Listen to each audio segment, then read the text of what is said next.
Nightcast. Stephen Lloyd Gilbreth brings you the current news from the world today and how it relates to Bible prophecy. Understanding the end-time events leading to the peaceful world tomorrow.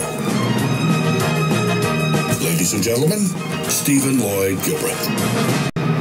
Well, good evening, friends, as we pop up from below on this April 29, 2015 edition of Nightcast. Our opening story tonight, friends, we go to the video that many of you have been seeing on social media that's pretty much gone viral, where the mother was filmed berating her son for his involvement in the Baltimore riots. She's spoken about the incident to U.S. television program CBS This Morning. Toya Graham said, and you'll hear her in this interview, we're going to be playing it as the opening story for tonight. She said she recognized her son's baggy sweatpants and described how she just lost it when she saw him come across the road with a rock in his hand. He told me the night before that, everybody was supposed to meet up at Mondawmin Mall. And I said to him, Michael, go to school. Don't go to Mondawmin. But you knew? But, me and my oldest daughter, I had a doctor's appointment. Mm-hmm. And we started getting phone calls that they was letting the schools out early, that they were shutting down Mondawmin. And she was like, Mom, we have to go. Wow. You have to leave the doctors off. We have to go.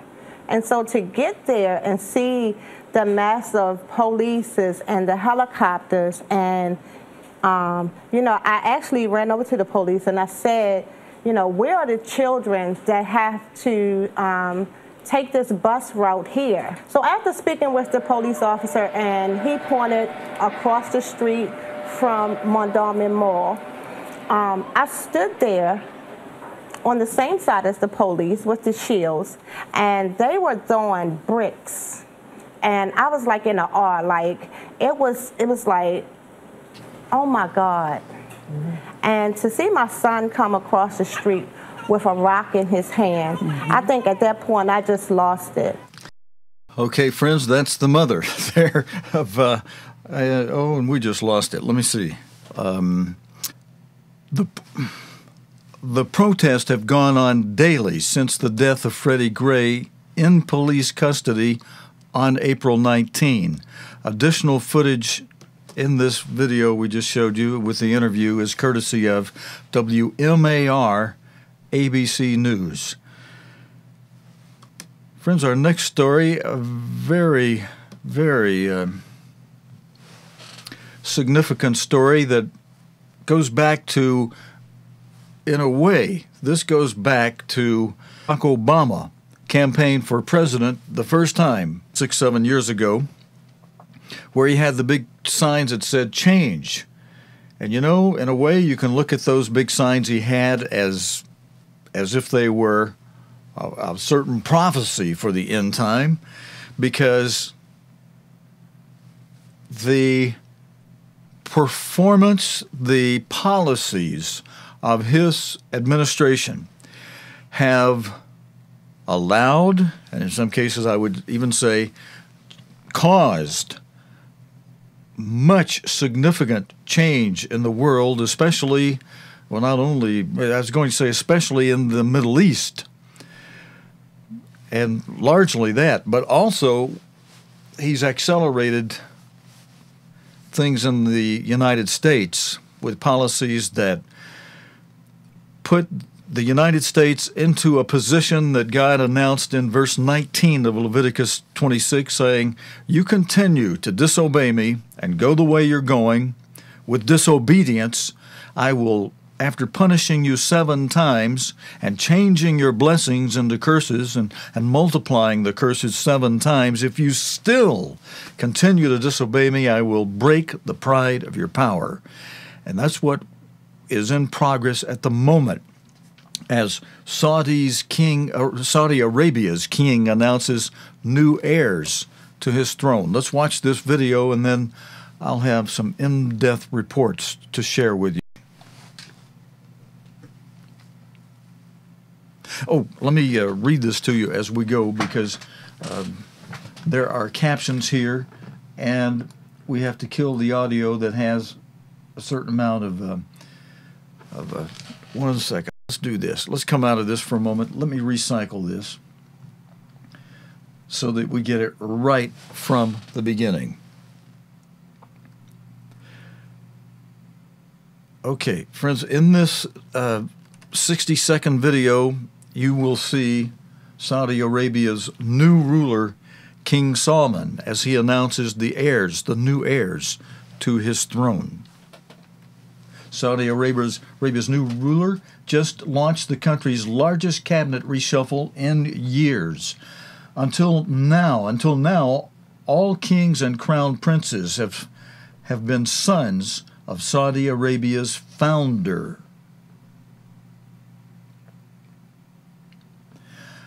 The founder, Abdulaziz bin Saud, who died in 1953, leaving 45 sons by 22 wives.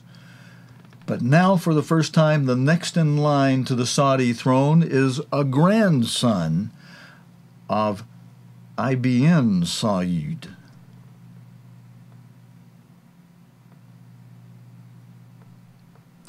Crown Prince Mohammed bin Nayef, nephew of the current king.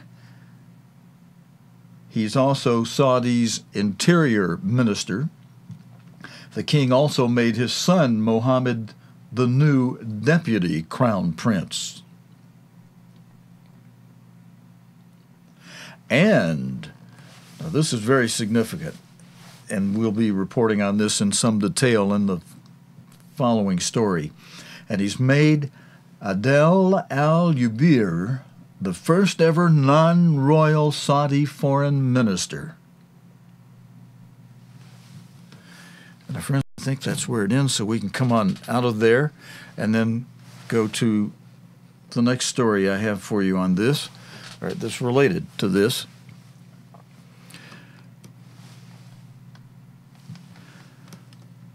Saudi Arabia's King Salman breaks with tradition. King Salman is firmly turning the page. And let me bring this forward while I read you the caption under this opening picture for this story.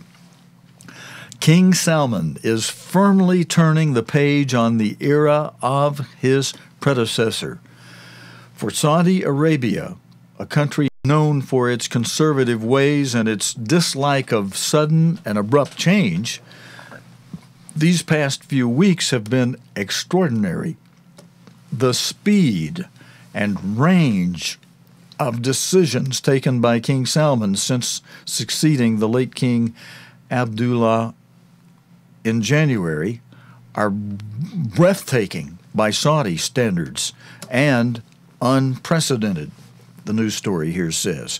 And friends, that's why I say to you, this sudden and abrupt change that's unprecedented with Saudi Arabia, that's why I'm saying it's like an end-time prophecy that began with, I'm not saying Barack Obama is a godly man in any respect because of his support for same-sex relationships that they want to call by the government passing laws to sanction it as if it were marriage, and it is not, because it's not your governments that created the institution of marriage. It was God. And God, the higher law, says marriage is between a man and a woman. Not a man and a man, or a woman and a woman, but a man and a woman. Two people of the opposite sex. Anything else, no matter what labels they put on it, no matter who does it under what so-called law of man, does not change the law of God on it. So here you've got an ungodly leader of a nation, ungodly because he's leading the nation in lawlessness and bringing upon the nation a great curse. Now, Stephen, how can you sit here and say that? Very simple. The two chapters that are called the blessing and cursing chapters that I've often referenced here, Leviticus 26, Deuteronomy 28, that's God's word, which has not changed since he wrote it, had it written through Moses, where he says, if you diligently hearken to the voice of the Eternal and obey all my commands, my judgments, my statutes, I'll give you all kind of incredible blessings, and God enumerates those blessings. Everything from you as an individual as well as your nation, I'll bless you with rain in due season, meaning those fruit trees in your backyard or out there in your field, they're going to grow magnificently because they're going to have rain in due season. Not too much that'll cause them to that'll kill them, and not too little that'll cause a drought that will kill them. Just the exact right amount of rain for your fruit trees back there and your other vegetables and vegetation. And collectively, that means you as a nation, those of you who grow more than things in your backyard, that grow acres and acres of food for the nation and for the world, God will give you rain in due season and bless the nation through agriculture, because that one promise, rain in due season, which is a promise of blessing if it's conditional. You know, God's love, you may say his love is unconditional, but his love includes punishments. And the blessings are conditional, and so are the punishments, the correction, the cursings. If you obey, he promises the blessings. You only get the cursings when you don't obey. And you got to look at that. Say, well, okay, what are some of those other blessings promised in Leviticus 26, Deuteronomy 28? Let me change the slide till we go back to this story while I'm doing a little diversion here. Something that we need to consider, and that's this. When we obey God, we get blessings. He promises that. And for a nation, he promises things like, I'll make you the head, not the tail. I'll make you the lender, not the borrower. Now, the United States has been a leading superpower around the world, and in that sense you can say a world head for, even though not a world-ruling empire, it's still, as a nation, we've still been a super nation that has been had a certain kind of headship around the world. We've had that. We're starting to lose it, and starting to lose it suddenly. You're going to see it, big changes, especially as you hear the rest of this news story on Saudi Arabia, dear friends. But God also says, I'll make you the lender, not the borrower. Now, that should send red flags up, because for a long time the United States has had to keep raising its debt ceiling and is becoming a huge borrower, not a lender, a huge borrower of great debt. And God promises protection against your enemies, saying that 5 of you will put 100, will chase 100, and 100 of you will put 10,000 to flight. Those are just a few of the many blessings God promises, and just the opposite in the form of curses if we don't obey our Creator. And if then he turns the curses, he multiplies the curses 7 times over if we can continue to disobey after he starts the punishment, the cursings on us. And then after that, if we still don't turn around and repent after he's multiplied our cursing 7 times over, he says, I will break the pride of your power. Watch, friends, this year from this moment on and see if that doesn't begin to happen on a rather rapid basis because of the unprecedented and sudden change that to the Saudi standards that Saudi Arabia is making in a breathtaking way, as this story points out.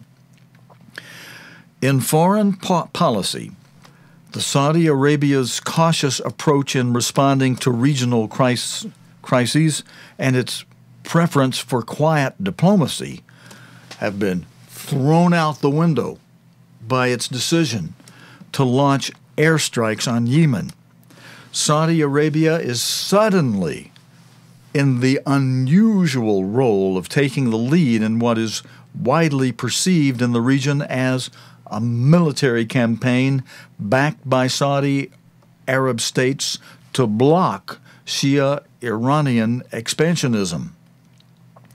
But the changes inside the kingdom have been no less dramatic. In January came the surprise appointment of Interior Minister Prince Mohammed bin Nayef as Deputy Crown Prince behind Crown Prince Mukrin. And the caption with this photograph, part of this story, friends, reads, "The king's son," on the left in this photo, "has been named Deputy Crown Prince, and his powerful nephew," on the right, Crown Prince. So let me read that to you again. The king's son, on the left of this photo, has been named Deputy Crown Prince, and the powerful nephew on the right, Crown Prince. So his son was only named Deputy Crown Prince, but his nephew, his powerful nephew on the right here, was named Crown Prince. Prince Mohammed was the first of his grandsons of IBN. I don't know how to pronounce that. He was the first of the grandsons of Ibn Saud, the founder of the kingdom, to step onto the ladder leading to the throne. At the same, I guess this should be saying at the same time, King Salman chose his youngest son, Prince Mohammed bin Salman, to take over the defense portfolio. These appointments were momentous enough, but they have now been followed by yet more startling changes. Out goes Crown Prince Mukrin, with Mohammed bin Nayef taking his place as heir to the throne, and Mohammed bin Salman becoming Deputy Crown Prince. Now, the caption with this photograph, well, this is a graphic, actually, of showing the leaders. Overnight, a country that has become accustomed to being ruled by kings in their 70s or 80s faces the prospect of a monarch in waiting in his 50s and his successor in his 30s. The assumption for years had been that the younger generation would be eased slowly into line for the monarchy over a long period. Indeed, there was speculation that King Abdullah had selected Prince Mukrin to succeed King Salman, precisely so that the former could supervise the delicate generational transition. The new king, with the stroke of his pen, has done away with the need for such a role, and Prince Mukrin has gone. Now, the caption with this photo, friends, reads, "The new foreign minister, Adel al-Jubeir, is not a member of the royal family." The new foreign minister, Abdel al-Jubeir, Saudi Arabia's ambassador to the United States, the likelihood is that he has been chosen precisely because of his knowledge of the workings of the world's sole superpower, the United States. Saudi Arabia and other Gulf states are concerned at the prospect of an American-endorsed agreement with Iran, between the international community and Iran, over the nuclear issue that might lead to greater Iranian influence in the region. You see the major change that this current president is very much involved in helping to induce his insistence And he's gotten, with the power of the United States, he's gotten the other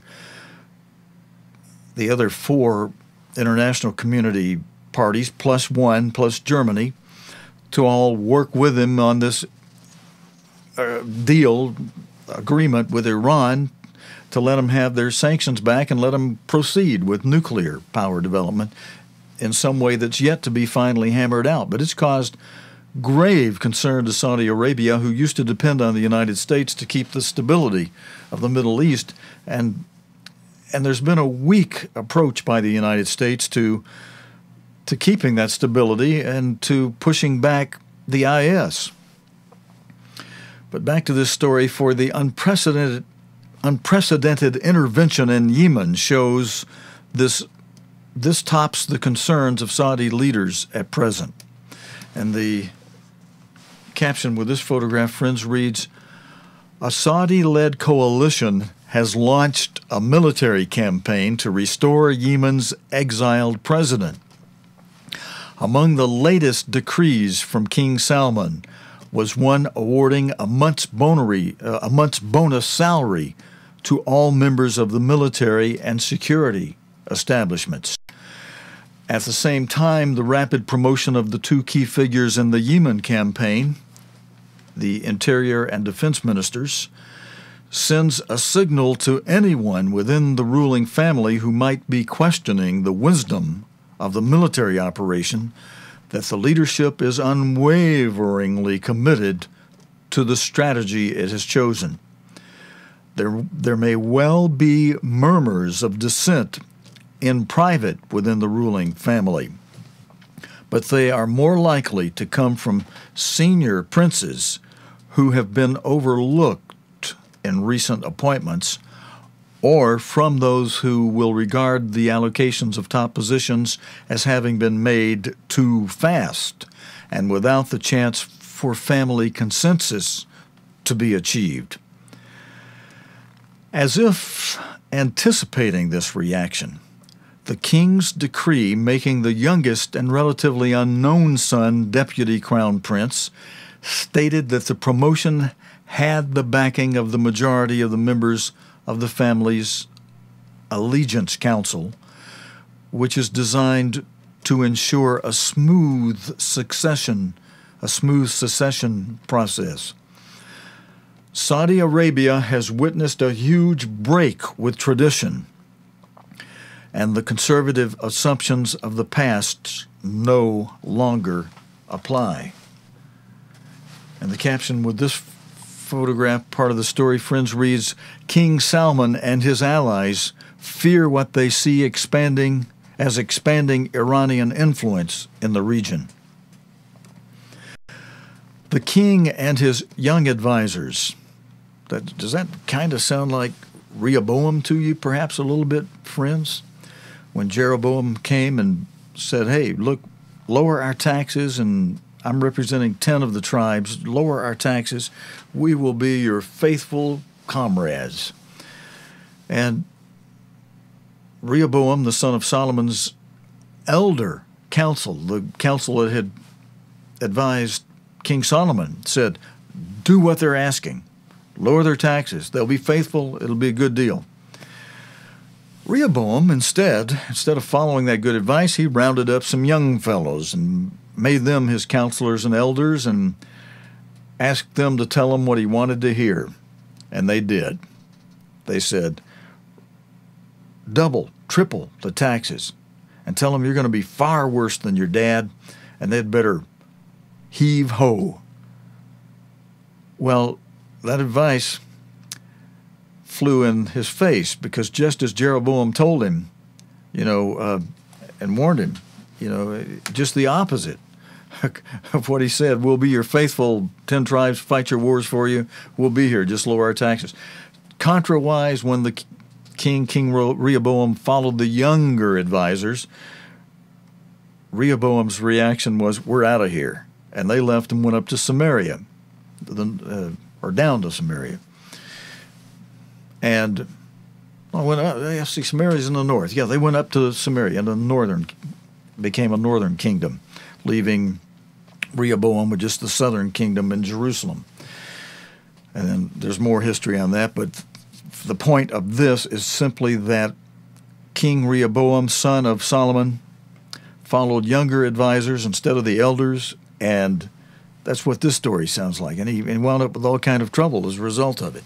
And this is going to be big change in the Middle East that's going to help wreak havoc upon the United States. It's going to be part of the punishment that God uses against the United States to have that situation in the Middle East such that Europe will become the United Europe, or whatever becomes eventually a federated United Europe, perhaps a United States of Europe, a complete federation that will not only be a political organization and, as it is now, also a single currency monetary economic association and with economic unity. It will become a military resource. It'll have a military union, a powerful army. And that army, led by the Assyrians, may be the ones who do what God says will happen to the United States and to the United Kingdom, too, both sons of Joseph, both Manasseh and Ephraim. All of your cities will be laid waste. Read it for yourself in Ezekiel 6:6. Easy to remember, 6:6, Ezekiel. Easy to remember, Ezekiel 6:6. If our country, and friends, I know a lot of you who watch this, you obey our Creator. So when I say if you don't obey, I'm really speaking to those who might tune in and hear what we're saying here. I'm speaking to the rest of the country, not those of you who obey. But if we don't, as a country, obey, repent, and begin to obey our God, whom we are gravely disobeying, with stories out of the United States Supreme Court running, where it's neck and neck right now on whether they're going to uphold these same-sex marriage laws or not. Or if they halfway uphold them and say that, okay, you states that you don't have to recognize marriages from other states. They're going to decide that too. But if we don't turn around from sins, major sins like that, sins of the kind that are repulsive to God, of the type that caused him to rain fire and brimstone down on Sodom and Gomorrah. And that's where the term sodomy came from. And that's all these so-called same-sex marriages, which are just really same-sex perverse relationships. They are nothing but pure sodomy that comes out of Sodom and Gomorrah, for which, again, God rained fire and brimstone down upon them and turned a lot of things into salt. But the king here and his young advisors may well have concluded that the old ways are no longer suitable for the challenges that the kingdom faces at home and in the region. And even his older advisors might say, yeah, you can't depend on the United States anymore. But he's going with young advice, and I thought that would be good for all of us if we emphasize that point, that he's going with the advice of younger advisors who may well say, forget your old friend, the United States. Under Obama, they've turned traitor, they've turned weak, and all the sins of the people in the United States, we don't like that. We don't go along with that grave, perverted sin. Over recent days, dozens of people have been arrested and accused of planning acts of terror in the name of Islamic State. Al-Qaeda is exploiting the chaos in Yemen to strengthen its base there for attacks on the kingdom, and Iran is playing a major role in Iraq, Syria, and elsewhere. They're playing a major role in Iraq, Syria, and elsewhere. Then there is the continuing low price of oil at a time of colossal public expense, not least on the war in Yemen. The CEO of state oil giant Saudi Aramco, Khalid al-Faleh, has been made company chairman in place of Petroleum Minister Ali Nami, with the expectation that the latter will be replaced in the coming months, possibly by another son of the king, Deputy Oil Minister Abdel Aziz bin Salman. Speculation is nothing new, but the Saudis are having to come to terms with the startling reality that these days almost anything is possible. And friends, this analysis comes from Gerald Butt, who is the BBC's Middle East analyst and regional advisor. I'm sorry, not the BBC's, but he's a regional advisor to Oxford Analytica, a consultancy firm. Now back to this news story from the BBC. Another major change to Saudi landscape is the replacement of the veteran foreign minister Prince Saud Al-Fazal after 4 decades in his job, after 40 years, 4 decades in his job. His departure because of ill health is not surprising. But what was not expected was the appointment of a commoner to the post for the first time.